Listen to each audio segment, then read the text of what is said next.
Welcome to the Accent Training Podcast, a podcast where I teach you to use the sounds of the American accent for yourself. My name is Pat. I'm an accent coach from Toronto, Canada, living in Mexico. And I am here to teach you to hear, recognize, and repeat the sounds and patterns of the American accent. Today I've got a very easy topic to discuss. One that is not going to take up a lot of our time, but is going to be worth your time. We are going to talk about 3 words here, my friends. 3 words which are very close in pronunciation. Now, I don't want you to close your mind to this, because you may already have a close idea of what the difference is. Our topic of today are the words close, close, and clothes. Now, 2 of these words have the exact same spelling, close and close. We have close, C-L-O-S-E. An adjective, meaning a short distance away from something. It's close to us. When things are not far apart, they are close. Now, with the same spelling, C-L-O-S-E, we also have the word close. Close. As in the verb, the action, to close something. Close the door. Or at a local store, you could ask, what time do you close? What time do you close? We close close to 10 p.m. Whoa, there's an interesting phrase. We close close to 10 p.m. Now, I'm sure you're hearing the difference between these 2 words, close and close, but you can't quite put your finger on what it is yet. Let me explain. Close, as an adjective or an adverb, to be near something, uses a regular S sound on the ending. Close, close. S is a fricative sound. This means it flows out. And when a word ends in a fricative sound, then that fricative sound kind of fades away. Close. We're close by. Close.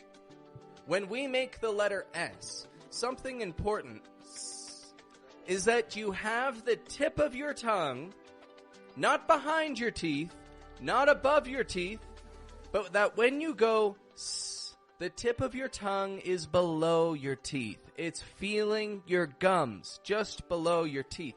The middle of your tongue kind of curls forward to allow the tip of your tongue to touch your gums below your bottom teeth.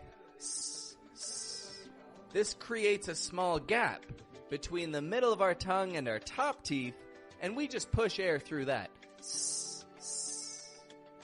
Close. Close. Focus on that tongue positioning. Now, this contrasts with the word close, which is also fricative, flowing when we pronounce it. Zzz, zzz. But it has voice. That's the difference. It's not a s, close, but it's a z, close. Close the door. I thought you closed it. Closed it. Close. Voiced in its sound. This is a Z sound. It's an S spelling, but the sound is a Z. Close. Flowing with voice. The Z uses the exact same position as the S. The tip of my tongue is touching my gums just below my bottom teeth, and the middle of my tongue is curling up towards my top teeth, creating a little space that I can let voice kind of buzz on through. Zzz. Oh, zzz. Oh, zzz. Close. Close. Let's put those side by side now. Close. Close. close, close.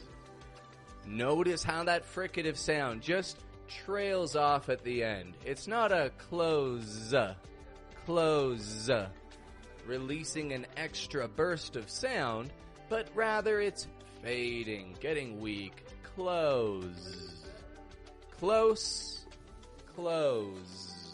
The next word that we have to consider is a tougher one in terms of positioning. It'll take a little bit of focus and practice for most folks listening, I'm sure. But it's most effective when it comes to controlling your fricative sounds. C-L-O-T-H-E-S.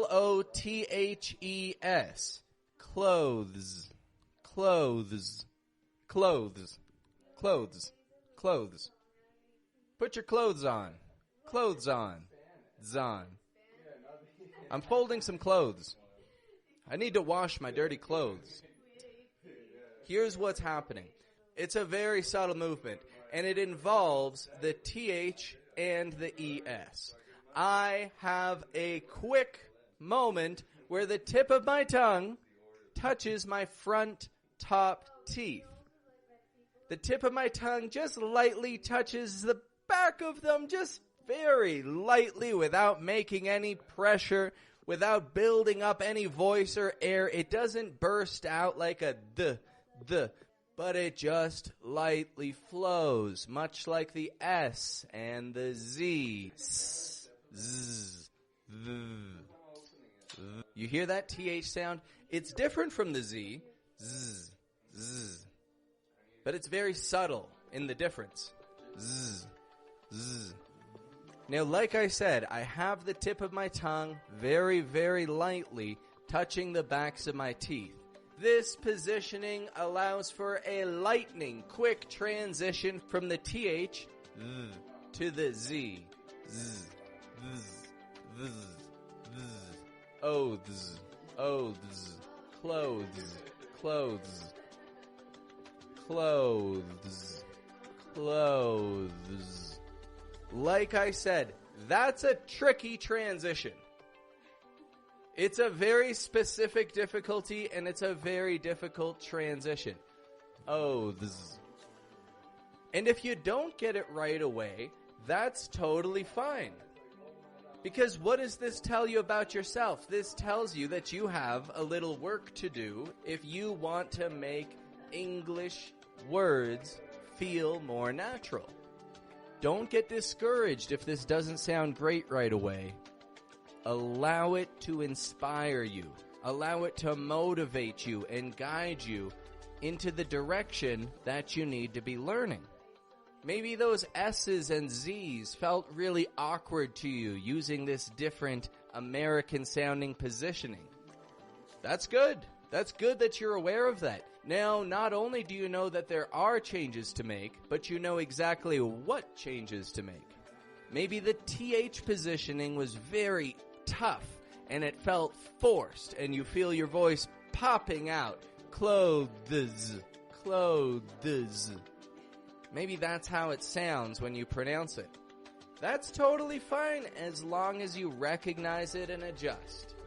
Consider where you stand now at point A and where you want to be at point B. And just one more quick reminder, point B is understanding the positioning and the subtle differences between saying close, close, and clothes. Clothes.